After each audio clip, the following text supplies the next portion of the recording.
Welcome to this edition of Midweek Geek here on Geek Therapy Radio. I am your mental curator, Johnny Hemberger. Make sure you're subscribed to the podcast. Make sure you're subscribed to the YouTube channel. Both are called Geek Therapy Radio. So make sure you're subscribed to both those things so you don't miss any of these special Midweek Geeks. These are additional podcasts in addition to the weekly broadcast that airs on KPRC 950. Okay, plugs aside, actually one more plug for the social media. It's just Geek Therapy Radio on Facebook, Instagram, Twitter, all that good stuff. Basically, just Google search Geek Therapy Radio. Make sure it's with Johnny Hemberger, and you'll find me.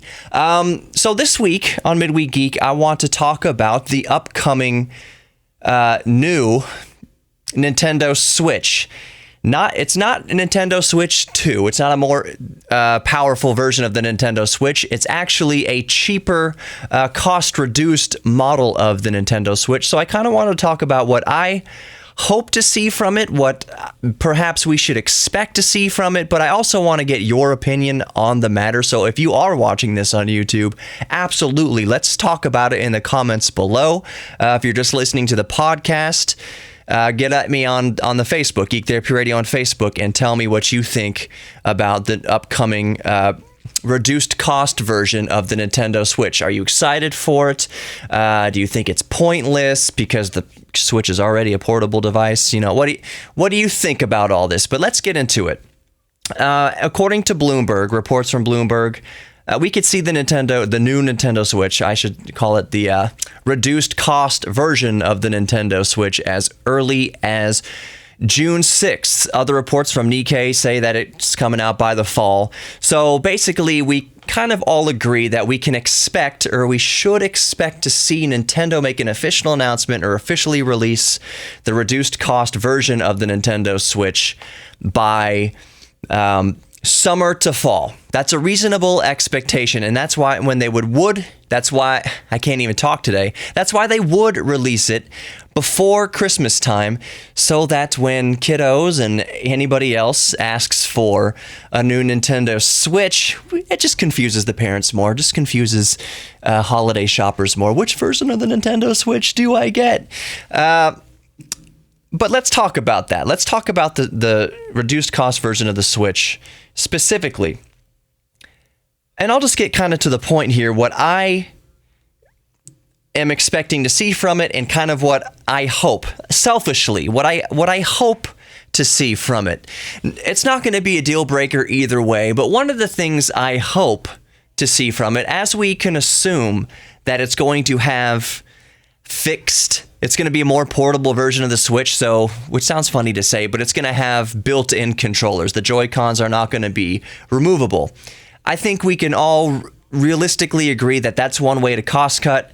That's going to remove it's going to remove the batteries from the Joy-Cons. The addition, basically, the Switch has 3 batteries, the battery that powers the screen and internals and everything, and then the 2 batteries that are in the Joy-Cons that help keep it, connected via Bluetooth and all that. So if they have the controllers as one part of the screen, as if it's all just one unit, non-detachable, that saves costs and batteries, that saves manufacturing costs, all that good stuff. So I think we can reasonably assume that in the reduced cost version of the Switch that we should possibly see this summer, definitely before Christmas, possibly as late as the fall, that the controllers will be attached. So if we reasonably assume that, I would go one step further, and this is what I personally, just my opinion, and I want to get your opinion on this too. This is what I hopefully want to see from the Switch, from the new reduced version Switch, and that is the clamshell design. I would be pretty happy, pretty stoked to see a clamshell version of the Switch. That gets into a quagmire of possible arguments as to that defeats the purpose of the Switch. The Switch is designed to switch from being connected to your TV to a portable operation. And I'll get to that in a second. If they're going to make a reduced cost, cheaper version of the Switch, more portable, dedicated version of the Switch, it it would not faze me to see the clamshell design. They've discontinued the 3DS. I believe they discontinued the 3DS in 2017. I'm just thinking about that off the top of my head. But the 3DS is discontinued, so they're not manufacturing anymore. There's no new clamshell devices, I'll just say. So it'll make sense to me that the reduced cost version of the Switch be a clamshell design. That would also make sense for durability. I know that, I do have a PSP and I do have a PS Vita, and I have had luck with the durability of the thumbsticks. On those devices, they have all the buttons and everything affixed to the front of the device, and they're kind of low-profile thumbsticks. And I personally have had luck with that, but I don't use the PS Vita that often.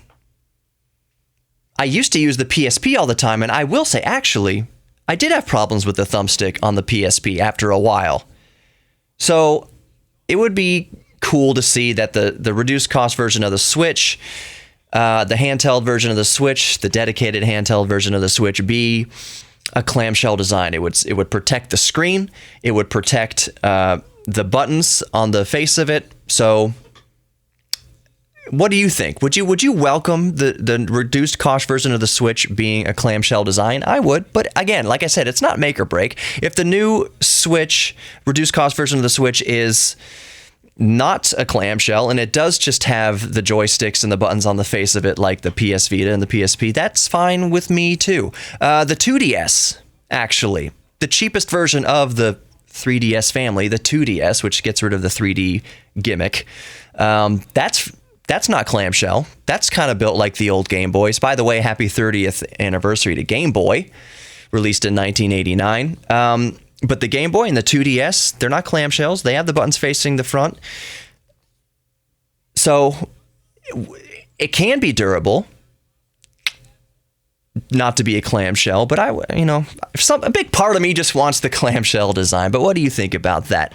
The next issue to raise with the Switch is that the name itself is Nintendo Switch. The idea being that it docks into your TV home theater setup so that you can sit on the couch and use the Pro Controller, or detach the Joy-Cons and sit on your couch and play Breath of the Wild or Mario or what have you. That's a big part of what makes the Switch the Switch. That's why they called it the Switch. It is a home gaming device, home console that you can take out of the dock and take on the road with you. That's really cool. If you've played the Switch for a while, you know that while the design is very good overall, the durability is good overall, although I have to replace one of my thumbsticks now. For the most part, the durability is pretty good, but when you're holding it, it seems kind of flexible, the Joy-Cons on the side there. So that's one more, check box that I would like to see a reduced cost version of it. Just have the Joy-Cons built in. Still able to pair, since it's not going to get rid of Bluetooth. Bluetooth on the Switch is at the chip level. It's a system on chip level, so it's not getting rid of Bluetooth. You should still be able to pair other Bluetooth controllers and other Joy-Cons to the reduced cost version of the Switch. But getting back to the nature of the Switch, the reduced cost version, there's some fear that since it wouldn't come with the dock, there's some versions of the Switch that bundles that already don't come with the dock. All of the docking with the TV stuff is why it was called the Switch. And will the reduced cost version get rid of the ability to play on TV? Some think that it might eliminate the ability to play on a big screen TV. I submit that it won't, because that would need a somewhat significant hardware redesign to get rid of the Type-C port in the display over the Type-C port. I think that whatever they do with the reduced cost version of the Switch, I think that it will still be able, in some way or fashion, be able to hook up to a TV through that USB Type-C connection. You might need a proprietary Nintendo controller, or they might do some sort of software update to make at least the portable version, the reduced cost version, able to easily tether to a television over the existing USB-C. I believe that's also at the system level. So like I said, it would require some redesigns to eliminate the display over USB-C feature. So I don't think the ability for the reduced cost version of the Switch to tether to a TV, I don't think that's going anywhere. But what do you think about that? 3, to wrap this up, I love my Nintendo Switch, but I haven't used it in the portable way it's been designed for as much. 90% of the time I'm using the Switch, it is just tethered to the TV. Because I think in my head, when I think about taking the Switch, it's a little bit of hesitation because of the minor flimsiness in the Joy-Cons while they're attached. It's not as portable for me personally as I would have liked it to be. And I think the reduced cost version of the Switch will address that. I also think since reduced cost is in the name, that if it's going to be $150 or so, or sub $200, I might pick up an extra one to another Switch to throw in my backpack and just keep there. I would use the Nintendo Switch more, which means I would use their software more, which means I would be on their eShop more if the Nintendo Switch becomes even more portable. And I think that's what they're going for. I think that's the caveat. I think that's the main point of all of this, is that they're trying to... Maybe they know that their users, a lot of, especially adults, maybe aren't using it in the portable fashion that as much as they intended it to be. I'm just using myself and some other anecdotal evidence in that theory there that most of us, 90% of the time, it's hooked up to the TV and we're not using it so much in the portable fashion. Or at least there's enough of the demographic. Maybe you're part of the demographic that you use your Switch portably all the time. Perhaps that's true. And I am in the minority of people who has it attached to the TV most of the time.